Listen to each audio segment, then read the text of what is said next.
जे मोठे कलाकार होते पण करायचे ड्रिंक्स वगैरे, पण आम्ही त्या मागे कधीच लागलो नाही. आणि आज म्हणजे माझ्या नावावर कोणी असं म्हणलं असतं की तू अमकं घेत होती तमकं घेत होती. पण आजकालची मुलं जी आहेत ना, त्यांना एकदा तो स्क्रीन दिसला किंवा तर झालं समजा त्यांचा विषय फक्त हाच असतो, दारू. छे छे छे असं काही होत असं, ते रक्तात पाहिजे असतं अभिनय. हा दारूमुळे अभिनय वगैरे काही नसतं असं करतात आजकाल लोक खूप, असं की प्यायल्यानंतर मला हे अभिनय वगैरे असं काहीही नसतं. तुमच्या रक्तात लागतं पहिल्यांदा हे, ते तुम्ही करा आधी. मी नेहमी सांगते कोणीतरी माझ्या मुली माझ्याकडे तर मी नाटक करा गं पहिल्यांदा, स्टेजवर कलाकार घडतो हा ते आधी करा आणि मग तुमचं नाव मी सांगेन तुमचा अभिनय पाहून. पण लगेचच येऊ नका. त्यांना काय नाही, त्यांना हे दिसतं ना सगळं त्याचं, म्हणजे नाटकात कामला पैसा केवढा मिळतो, पिक्चरमध्ये काम, त्यांच्या डोक्यात आजकालच्या मुलांच्या डोक्यात फक्त आणि फक्त पैसा असतो.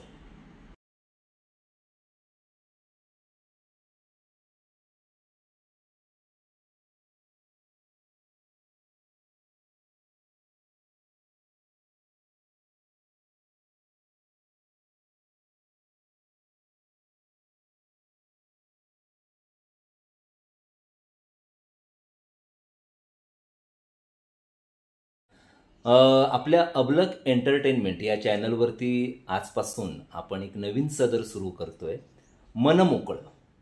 तर या सदरामध्ये काही म्हणजे जे सेलिब्रिटी म्हणून काही लोक मिरवत असतात असं म्हणूयात, किंवा त्यांना एक समाजाकडून सेलिब्रिटी म्हणून मान दिला जातो. तर हे जे कोण सेलिब्रिटी असतात, मग ते कुठल्याही क्षेत्रातील असतील, एखादा पुढारी असेल, त्याच्या मागचे कार्यकर्ते असतील, किंवा एखादा नट असेल प्रमुख आणि त्याला बूस्टअप करणारे त्याचे सहकलाकार असतील, कोणत्याही क्षेत्रातली सेलिब्रिटी असतील, तर ती माणसं मी शक्यतो आपल्या या मनमोकळं या कार्यक्रमात आणण्याचा प्रयत्न करणार आहे. तर त्यातलं हे पहिलं पुष्प आहे. आणि तुम्ही थंबनेल पाहिलंय तर वृंदा बाळ आज आपल्यासोबत आहेत. तर त्यांना मी काही प्रश्न विचारणार आहे आणि बघूया ते त्या प्रश्नांचं मनमोकळं उत्तर कितपत देत आहेत ते आपल्याला निश्चित आवडेल त्यांनी मनमोकळं बोललेलं, काही हातचं राखून न ठेवता. तर बाकी काही नाही. आणि बाकी तुम्ही जो काय उदंड प्रतिसाद देताय आपल्या यूट्यूब चॅनलला त्याबद्दल धन्यवाद. सबस्क्रायबर्स वाढतायत, व्ह्यूज वाढतायत, त्याबद्दल तुमच्या मानावे तेवढे आभार कमी आहेत. तर आजपासून आपण हे जी सदर सुरू करतोय नवीन मनमोकळं, त्या आपल्या या नवीन सदराला सुद्धा तुम्ही असाच उदंड प्रतिसाद द्याल अशी अपेक्षा ठेवतो आणि तुमच्याकडून. आणि कार्यक्रमाला आपण सुरू करूया. उगाच आता माझी बडबड नको, वृंदा ताईंना काय मनमोकळं बोलायचं आहे ते आपण ऐकूया. तर मी त्यांना काही प्रश्न विचारणार आहे, अर्थात मी दिसणार नाही आहे स्क्रीनवरती. आता आपल्याला ना काय झालेलं आहे, ते पॉडकास्टची सवय झालेली आहे. एक प्रश्नकर्ता असतो आणि जे कोणी पाहुणे आलेले असतात ते त्याला उत्तर देत असतात. पण कधी कधी काय होतं मित्रांनो, जे कोणी पाहुणे आलेले असतात त्यापेक्षा त्या ज्या कुठल्या क्षेत्रातले ते पाहुणे असतात त्यांच्यापेक्षा मुलाखत घेणाराच इतकं बडबडत असतो की अरे बाबा तू स्वतःला आवर घाल, आम्हाला पाहुण्यांचं ऐकू दे, असं म्हणण्याची पाळी येते. त्यामुळे मी एक मार्ग असा शोधून काढलेला आहे की आपण फक्त प्रश्न तुम्हाला स्क्रीनवर दिसतील जे मी वृंदाताईंना विचारलेले आहेत आणि त्याची उत्तरं देताना वृंदाताई दिसतील. तर आपण हे नवीन सदर सुरू करतोय मनमोकळं. तर आपण ते बघूयात. ताई तुम्ही रेडी आहात?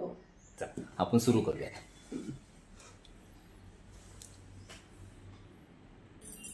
नमस्कार, मी वृंदा बाळ, पूर्वाश्रमेची वृंदा जोशी.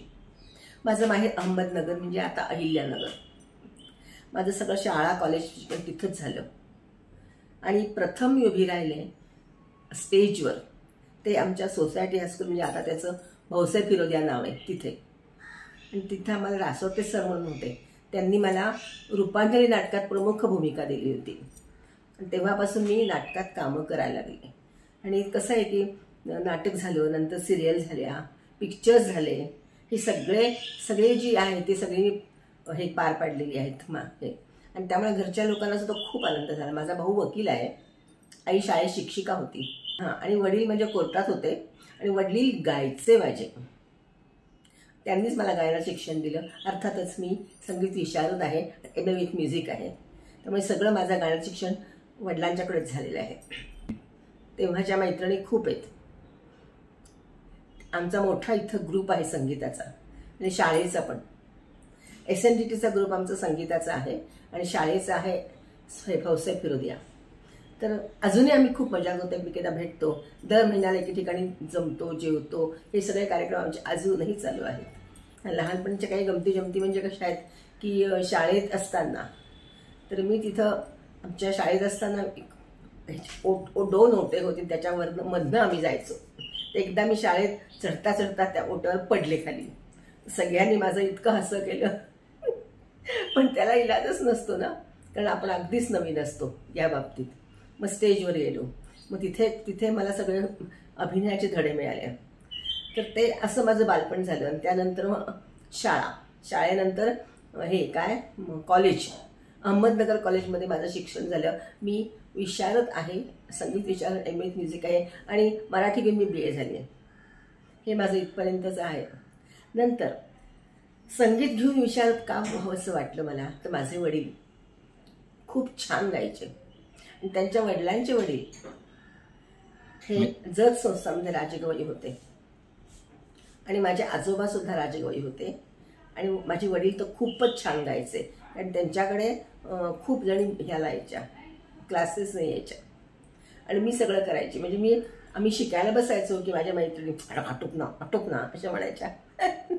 आता कसं काय आटोपणार ना, वडील ते तन्मयतेने मला शिकवत आहेत आणि मलाही आवड आहे संगीताची. तर त्यांच्याकडनंच मी संगीत विशारद झाले आणि MA केले म्युझिक घेऊन.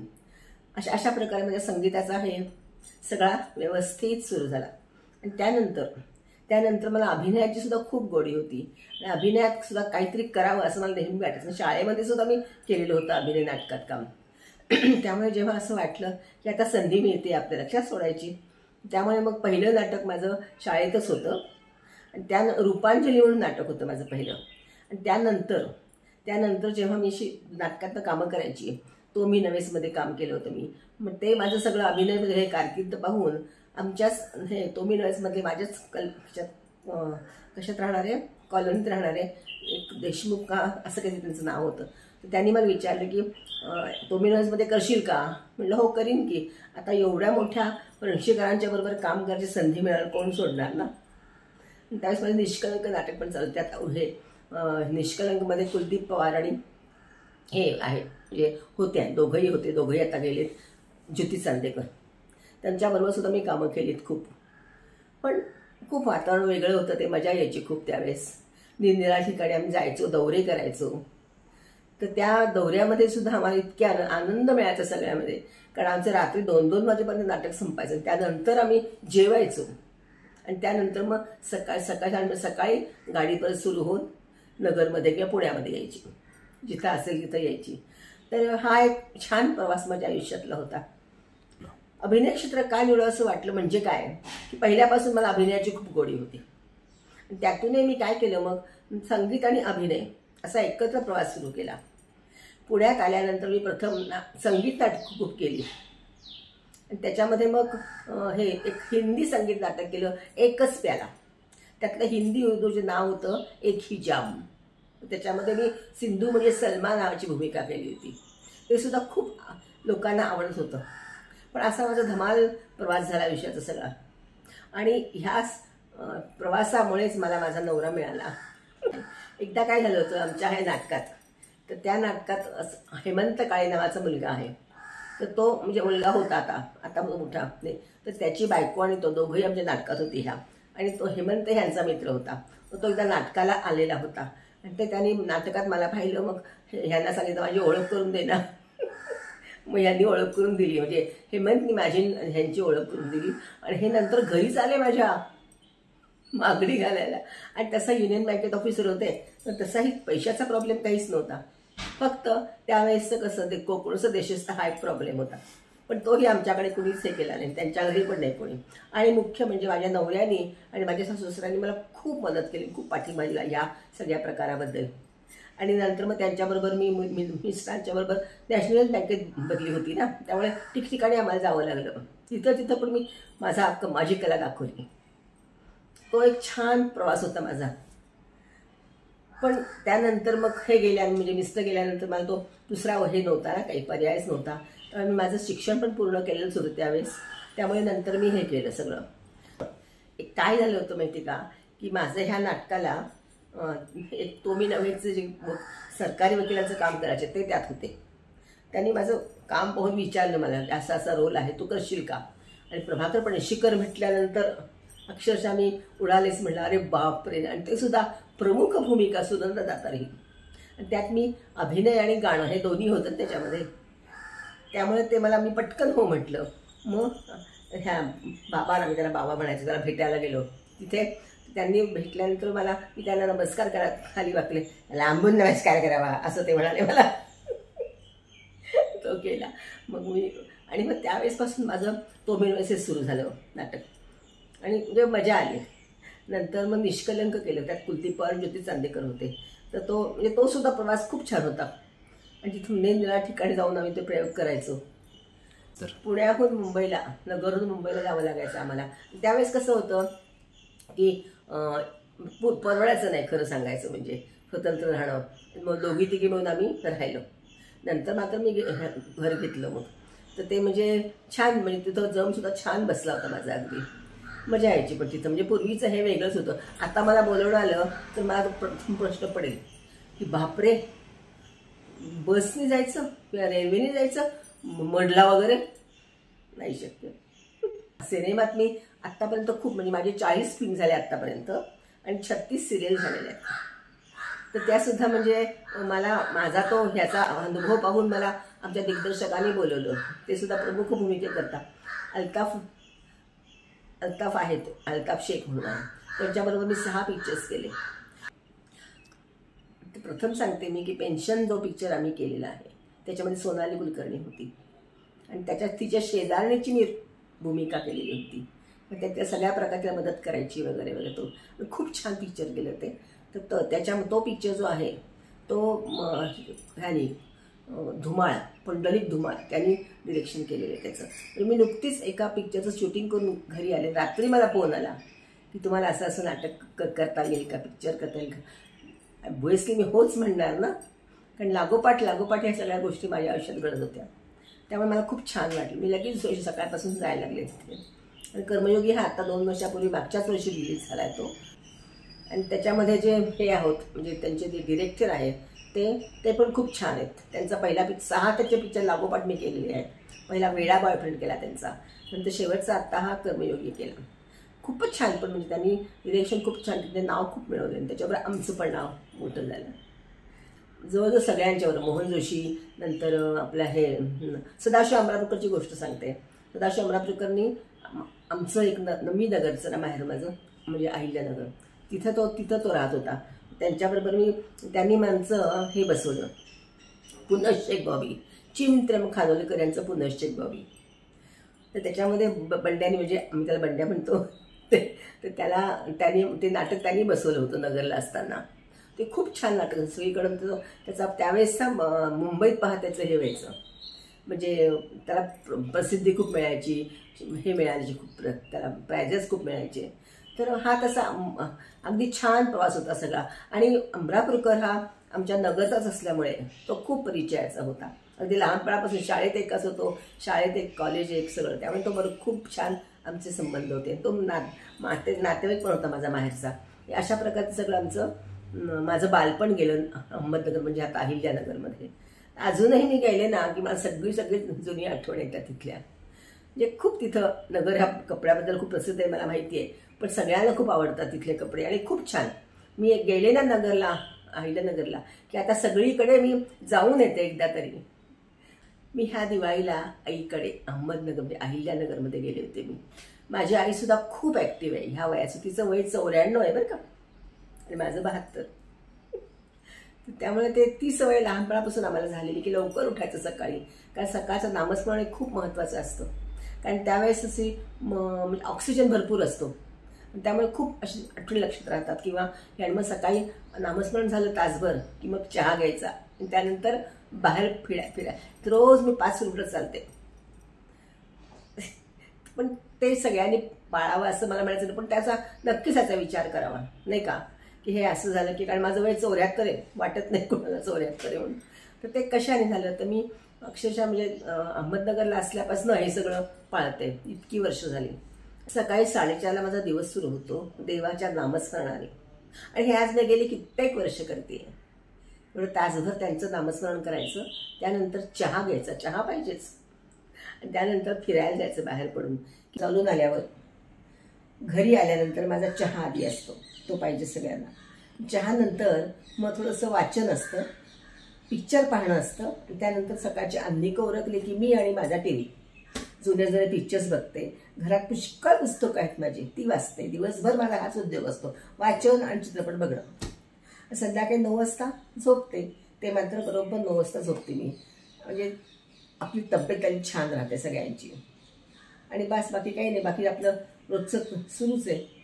हां, तर अमरापूरकरची बायको सुनंदा अमरापूरकर, तर तिनं सदाशिव अमरापूरकर यांच्या जीवनावर लिहिलेले पुस्तक तिनं मला प्रेझेंट केलेले. त्यात माझं नाव आहे. पुनश्च बॉबी नावाचं नाटक केलं होतं त्यांनी डिरेक्शन, त्यात मी होते. मग त्यामुळे तिचा आता नगरचीच होती ती, म्हणजे तोही नगरचा तीही नगरची, त्यामुळे सगळा आमचा असाच खूप जवळचा गोतावळा होता. आणि अमरापूरकरच्या विषयी तर काय सांगावं, फार अतिशय लागू माणूस, आणि खूप म्हणजे त्यांनी खूपच मदत केली. आमच्या शाळेत पण होता ना तो. तर हे जे पुस्तक आहे तर ते सगळ्यांनी वाचावं, त्यात माझं पण नाव आहे बरं का. तर ते पुस्तक सगळ्यांनी वाचावं अशी मी तुम्हाला खरंच कळकळीची विनंती करते, कारण तो बोध सगळ्यांनी घ्यायचा असतो, नाही का, की काय काय आयुष्यात करावं लागतं मनुष्याला, आणि ते केल्याने किती फळ मिळतं हे नक्कीच लक्षात ठेवावं, त्याप्रमाणे करावं. अहमदनगरला असताना सिनेमा कसा पाहायचा, अर्थात हे त्यावेळेस सगळंच खूप गोंधळाचं होतं. थापावरून जायचो आम्ही पिक्चरला. अर्थात त्या आई वडिलांना समजायचंच नाही कधी. बाहेरच्या बाहेरच आम्ही जायचो, आणि एखादी तिकीट काढायची मग त्याच्यातलं आम्ही सगळे मिळून 5-6 जणी मिळून आम्ही तो छान, अजूनही तो आमचा ग्रुप चालू आहे बरं का. स्मिता पाटील ही माझी अत्यंत लाडकी अभिनेत्री, खूप छान तिनं पिक्चर्स केलेले आहेत, आणि तिच्याबद्दल काय बोलावं हे म्हणजे मी फार तिच्या दृष्टीने हे आहे, पण खूप छान तिनं काम केलेलं आहे. म्हणजे इतकी तिनं कामं केली, ती आमच्या नगरला पण यायची मधनं. राज कपूर माझा अत्यंत आवडीचा नट आहे. अजूनही मी राज कपूरचा पिक्चर म्हणले की नक्कीच पाहते. देवानंद सुद्धा आवडतो. म्हणजे असे काही नट आहेत की जे आपण लक्षात ठेवतो, आयुष्यभर लक्षात ठेवतो, त्यांना विसरू शकत नाही. हां, सिरियल तर माझी पहिली होती ह्याची सोनियाचा उंबरा ही सिरियल होती माझी पहिली. तर ती मी नगरला होते त्यावेळेस, मला बोलवलं, मी इथं पुण्यात आले, मग नाही नगरलाच होते त्यावेळेस सुद्धा मी. तर ते सगळे सोनियाच्या उंबरापासून मी माझ्या सिरियलचे हे सुरू केलं. पण त्या सिरियलवर 36-38 सिरियल करणं काही गंमत नाही, लागोपाठ. आणि पुणे, मुंबई, कोल्हापूर हे सगळीकडे जाऊन मी कामं केलेली आहेत. हे काय तंबोरा, तबला हे सगळं माझ्याकडे असतं. आणि आमच्या SMTच्या मुलींच्यामध्ये काय माहिती का, मुलीच म्हणते मी, तर दर महिन्याला आम्ही एखादा विषय निवडतो, आणि त्या विषयावरची आम्ही गाणी म्हणतो. आता धडकन हा विषय होता, त्यावरचं आम्ही गाणं म्हटलं. त्यानंतर आताचा जो आहे विषय तो अजून यायचा आहे आम्हाला, या 1 तारखेपासून सुरू आहे. तर म्हणजे असे विषय ती देते, आमची ॲडमिन देते, त्या विषयावरची आम्ही गाणी म्हणतो. म्हणजे खूप धमाल येते अशा, आणि जिवंत राहते ना आपलं संगीत कला. लहानपणापासून मी शिकली आहे संगीत वडिलांच्याकडे. तरुण मुलं म्हणजे आजकाल खूपच छान करतात कामं, पण आणि अर्थात त्याला आमच्यापेक्षा जगच उघड आहे सगळं. आम्हाला त्यावेळेस काही हेत नव्हतं ना, नाही का. आमच्या त्यावेळेस म्हणजे आमच्या मनात आम्हाला जेवढं ज्ञान होतं अभिनय तेवढं विचार करायचो. आजकाल क्लासेस काय, नंतर हे काय सगळे असतात, पण मला तर वाटतं क्लासेस काही आणि अभिनय येत नसतो. आता प्रत्येकाचं मत वेगवेगळं असू शकतं. हे म्हटलं मग आधी नाटक करा. स्टेजवर मग कलाकार घडत असतो, तो आधी तुम्ही शिका, नाही का. त्याशिवाय डायरेक्ट तुम्ही स्क्रीनला नाही होत ते काम. ह्याला टेक किती घेणार, तोही वैतागलो. मी पण असं एकदा एका मुलीला नवीन घेऊन गेले होते, तर तिची इतकी रिटेक झाली आहे की तो शेवटी वैतागला, त्याला यायचे असं झालं. म्हणजे माझं मन त्यावेळेस म्हणजे मला उगाच बदनाम केल्यासारखं झालं ना. मी तेव्हापासून हात जोडले, नको बाबा, तुम्ही आधी नाटकं करा, इतरांचा अभिनय पहा, तो अभ्यासा, आणि मग या क्षेत्राकडे वळा. त्याच्याबरोबर जे हे शिकत होते जे मोठे कलाकार होते, पण करायचे ड्रिंक्स वगैरे, पण आम्ही त्या मागे कधीच लागलो नाही. आणि आज म्हणजे माझ्या नावावर कोणी असं म्हणलं असतं की तू अमकं घेत होती, तमकं घेत होती. पण आजकालची मुलं जी आहेत ना, त्यांना एकदा तो स्क्रीन दिसला किंवा तर झालं जपलं, त्यांचा विषय फक्त हाच असतो, दारू. छे छे छे असं काही होत असं, ते रक्तात पाहिजे असतं अभिनय. हा दारूमुळे अभिनय वगैरे काही नसतं. असं करतात आजकाल लोक खूप, असं की प्यायल्यानंतर मला हे अभिनय वगैरे असं काहीही नसतं. तुमच्या रक्तात लागतं पहिल्यांदा हे, ते तुम्ही करा आधी. मी नेहमी सांगते कोणीतरी माझ्या मुली माझ्याकडे तर मी नाटक करा गं पहिल्यांदा. स्टेजवर कलाकार घडतो हा, ते आधी करा आणि मग तुमचं नाव मी सांगेन तुमचा अभिनय पाहून. पण लगेचच येऊ नका. त्यांना काय नाही, त्यांना हे दिसतं ना सगळं त्याचं, म्हणजे नाटकात कामीला पैसा केवढा मिळतो, पिक्चरमध्ये काम. त्यांच्या डोक्यात, आजकालच्या मुलांच्या डोक्यात फक्त आणि फक्त पैसा असतो. अलीकडे गुरु शिष्य हे राहिलंच नाहीये. अभिनय पाहतात टीव्हीवर, त्याप्रमाणे करायचा प्रयत्न करतात. तसं नाहीये. कुठंतरी तुम्हाला एक मानावं लागतं ना, गुरु मानावं लागतं हा कुठंतरी, नाही का? त्याशिवाय तुम्हाला शिकवणार कोण मग असा अभिनय करा तसा, जर तुम्ही नाटकात काम केलं नसेल तर. कारण नाटकात तुम्ही सगळं शिकता, तर तिथं काही प्रश्न येत नाही. ते तर फारच अवघड आहे. कारण सांगते ना की तुमच्या अंगात कला असेल ना, तुम्हाला कुठेही बोलवतील आणि तुम्हाला कुठेच तुम्ही म्हणाल तसा पैसा देतील. पण उगाचच मला ह्याच्यात अभिनय करायचा म्हणून पैसे द्या असं नाही होतं, नाही का? ते खरं आजकालच्या मुलींना कळत नाही, मुलींना. त्यांना फक्त पैसा हवा असतो. मग तुमच्या अंगात किती गुण आहेत, काही गुण आहेत, हे काहीही पाहत नाहीत ते. आजकालची जी पिढी आहे त्यांना फक्त स्टेजवर दिसणारा, किंवा स्टेजवर तर नाहीच, मग स्क्रीनवर दिसणारा अभिनय किंवा स्क्रीनवर दिसणारा जो आहे कलाकार, त्याचं काम दिसतं, त्याचा मागचा पैसा दिसतो. पण त्याच्या मागं त्यांनी किती कष्ट घेतलेले आहेत हे कोणीही पाहत नाही, नाही का? ते खरं कष्ट करायलाच हवेत. मी माझ्या एकंदर कारकिर्दीबद्दल अतिशय समाधानी आहे. मला 2 मुले आहेत. मोठा मुलगा आर्मीत कर्नल आहे, NDA पासआउट, आणि दुसरा मुलगा आहे तो फिल्म मेकर आहे.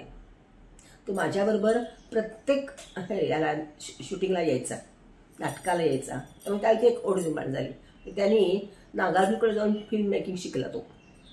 म्हणजे त्यावेळेस खरं हे त्याला IT सोडलं त्याच्याकडे, त्यांनी IT सोडून त्यांनी हे केला की नाही मला हेच व्हायचं म्हणून. तो आज मुंबईत छान नाव कमावून आहे. मोठा मुलगा इथंच असतो. पण एकंदरीत मी छान जगले आयुष्य. आता सध्या AIचा जमाना आहे. पूर्वी कसं होतं, आम्हाला सांगायचे की मोठ्यांचं बोट पकडून पुढे चाला. पण आजकाल तसं नाही, आम्हालाच लहानांचा हात पकडून पुढे चालावं लागते. कारण असं सगळ्यांना माहिती आहे AI म्हणजे काय असतं ते. आम्हाला नाही माहिती, आम्हाला ते शिकवतात. ठीक आहे ना, आमची शिकायची तयारी आहे, आमची करायची पण तयारी आहे काम ह्याच्याबरोबर. पण फक्त सगळ्यांनी आम्हाला बोलवावं, आम्ही करू त्यांच्याबरोबर काम.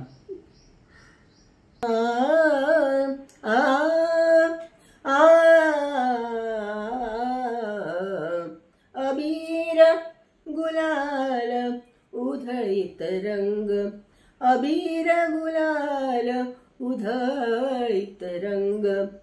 नाथा घरी नाचे माझा सखा पांडुरंग, नाथा घरी नाचे माझा, नाथा घरी नाचे माझा सखा पांडुरंग. अबीर गुलाल उधळीत रंग. उंबरठ्यासी कैसे शिव, उंबरठ्यासी कैसे शिव, आम्ही जातीहीन जातीहीन. विठ्ठला माय बापा, माय बापा, माय बापा. उंबरठ्यासे कैसे शिव, आम्ही जातीहीन. रूप तुझे कैसे पाहू, रूप तुझे कैसे पाहू, रूप तुझे कैसे पाहू, त्यात आम्ही लीन. पायरीशी हो दंग, पायरीशी हो दंग, पायरीशी हो दंग. गाऊनी अभंग, नाथा घरी नाचे माझा सखा पांडुरंग. आषाढी कार्तिकी भक्तजन येती, भक्तजन येती. आषाढी कार्तिकी भक्तजन येती, भक्तजन येती. पंढरीच्या वाळवंटी संत गोळा होती, पंढरीच्या वाळवंटी संत गोळा होती.